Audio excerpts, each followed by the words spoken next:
কাল কত দেরি করে ঘুমালাম, আর একটু ঘুমোতে দে প্লিজ। আরে ওর না আমার কিছু বলার আছে। আবার কি গোলমাল করেছিস? সুজয় রুদ্রকে ইনভাইট করে দিয়েছিস? আরে দূর না, তাহলে বিলেটেড হ্যাপি বার্থডে। এটা কি নেশা?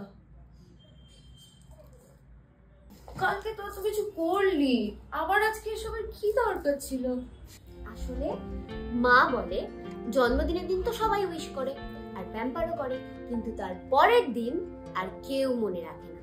তাই আমি যদি কারো সত্যি বন্ধু হই তাহলে জন্মদিনের দিন তো তাকে উইশ করবই, তার পরের দিনও তাকে উইশ করব, যাতে তার ভালো লাগে। তাই জন্য বিলেটেড হ্যাপি বার্থডে।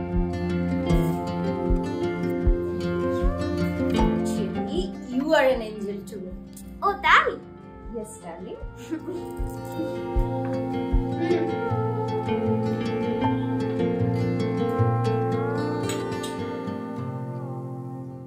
এই কাকিমাকে একটা ফোন কর না রে, আসল থ্যাংক ইউটা তো ওনার প্রাপ্য। সেটা তো হবে না, থ্যাঙ্কসটা তুই আমাকে বল, আমি মাকে বলে দেবো। কেন হবে না শুনি?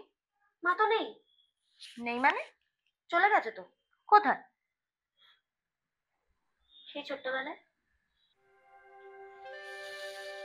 মানে এতদিন ধরে তুই এই কথাটা আমাকে বলিসনি?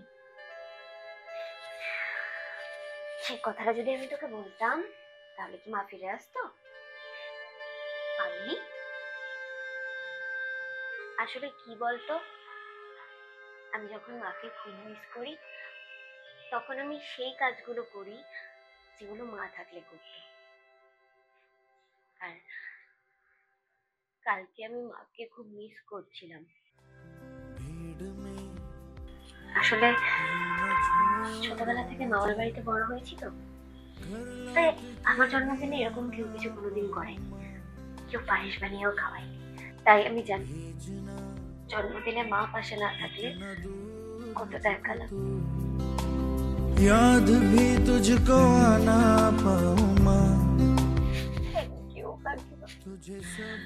আমার লাইফে রাইয়ের মতন একজন বন্ধু পাঠানোর জন্য।